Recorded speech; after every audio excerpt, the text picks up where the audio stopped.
1 minute വല്ല ആവില്ലായിരുന്നു. നമുക്ക് ഈ 4 കിലോമീറ്റർ ചുറ്റളവിൽ ആംബുലൻസ് ഇല്ലെന്ന് ഇവിടെ നിന്ന് നമുക്ക് തന്ന മറുപടി. 4 കിലോമീറ്റർ ചുറ്റാൻ ആംബുലൻസ് ഇല്ല. പിന്നെ കൂടെയുള്ള ഇവിടുന്ന് പാർസൽ ജംഗ്ഷൻ പരിപാടി അവിടെ ഒരു ആംബുലൻസ് ഉണ്ട്, പക്ഷേ ഡ്രൈവർ ഇല്ല. ആംബുലൻസ് ഇല്ലായിരുന്നു, 108 വിളിച്ചു, അവരും ഇല്ലായിരുന്നു. ശരി, എന്തായാലും ഒരു കാര്യം ചെയ്യാം. ഇപ്പൊ നമുക്ക് ഈ സംഭവം ഉണ്ടായി, ആള് മരണപ്പെടുന്ന ഒരു സാഹചര്യം ഉണ്ടായി, ദൗർഭാഗ്യകരമായ സംഭവമാണ്. അപ്പൊ എന്തായാലും ഇങ്ങനെ സിറ്റുവേഷൻ ഉണ്ടായത് നമുക്ക് വിശദമായി അന്വേഷിച്ചേ പറ്റുള്ളൂ. തീർച്ചയായിട്ടും ഇതിനകത്തൊരു അന്വേഷണം നടത്തും. അപ്പൊ നിങ്ങൾ എനിക്കൊരു വിശദമായ പരാതി തരണം. അതിനകത്ത് ആർക്കെങ്കിലും വീഴ്ച പറ്റിയിട്ടുണ്ടെങ്കിൽ കൃത്യമായ നടപടി ഉണ്ടാവും. ഇതെല്ലാം നമ്മുടെ ആവശ്യം. ഇതിൽ ഉത്തരവാദിത്തപ്പെട്ട ഒരാൾ വന്ന് നമ്മൾക്ക് അവരുടെ കുടുംബത്തിൽ അതിൽ സമാധാനം പറഞ്ഞ് നമ്മൾ തിരിയുന്നുള്ളൂ.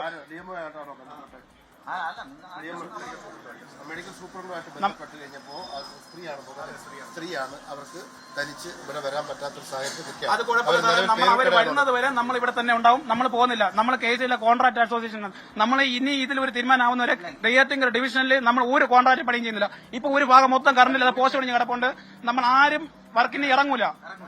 നമ്മൾ ഇവിടെ നിന്ന് പറയാണ് നിങ്ങൾ വേണ്ട കാര്യങ്ങളൊക്കെ ചെയ്തോളൂ, അതിന് വേണ്ട എന്ന് പറയുന്നില്ല. പക്ഷേ ഇപ്പൊ നിലവിൽ ഈ സിറ്റുവേഷൻ ഇവിടെ അവസാനിപ്പിച്ചു വരും. കാരണം വെച്ചാൽ ഇതുപോലെയുള്ള രോഗികൾ ഇവിടെ ഇനി വരാനുണ്ടാവും. അവർ വരുന്ന സമയത്ത്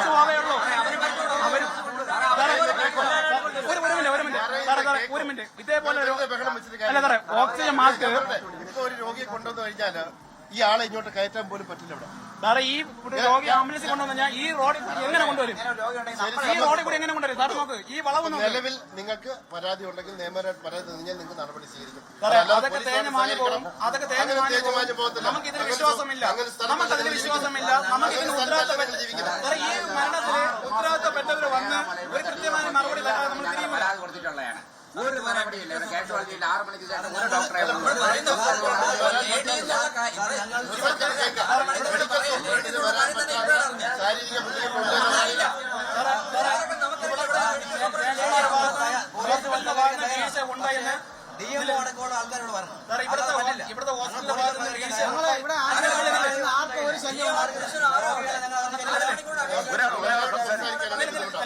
ഇവിടുത്തെ ഹോസ്പിറ്റലിന്റെ ഇവിടുത്തെ ഹോസ്പിറ്റലിന്റെ ഭാഗത്ത് വീഴ്ച ഉണ്ടായി എന്നുള്ളത് അവരെ നിർത്തിക്കൊണ്ട് തെളിയിച്ചത് അവരെ നിർമ്മിച്ചിട്ടുണ്ട്. ഓക്സിജൻ മാസ്ക് രണ്ടാമത് മാറ്റിക്കൊണ്ടുവന്നു. ആ മാറ്റിക്കൊണ്ടുവന്ന സാധനം എങ്ങനെ കണക്ട് ചെയ്തെന്ന് അവിടെ ചോദിച്ചപ്പോ അവർ സ്പോട്ടിൽ അവിടെ നിന്ന് മുങ്ങി.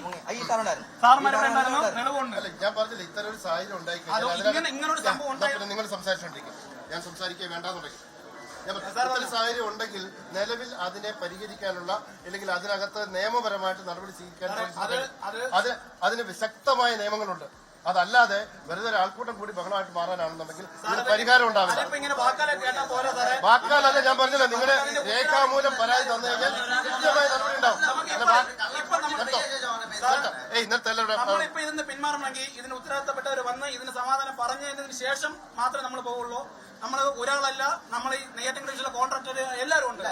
നമ്മൾ ഇനി ഇവിടെ ഒരു എമർജൻസി ഇപ്പൊ ഒരു ഭാഗം മൊത്തം കറണ്ട് കിടക്കുന്ന ആ ലൈന് നമ്മൾ ക്ലിയറും ചെയ്യൂല. വലിയ പ്രതിഷേധം ഇപ്പോഴും ആശുപത്രിയിൽ തുടരുന്നുണ്ട് എന്നുള്ളതാണ്. ഉത്തരവാദിത്തപ്പെട്ട ആളുകൾ, സൂപ്രണ്ട് ഉൾപ്പെടെ എത്തി ഈ കാര്യങ്ങൾ വിശദീകരിച്ചാൽ മാത്രമേ അവിടെ നിന്ന് പ്രതിഷേധം അവസാനിപ്പിച്ച് മടങ്ങിപ്പോകൂ എന്നുള്ളതാണ് ഈ സന്തോഷിന്റെ സുഹൃത്തുക്കൾ പറയുന്നത്.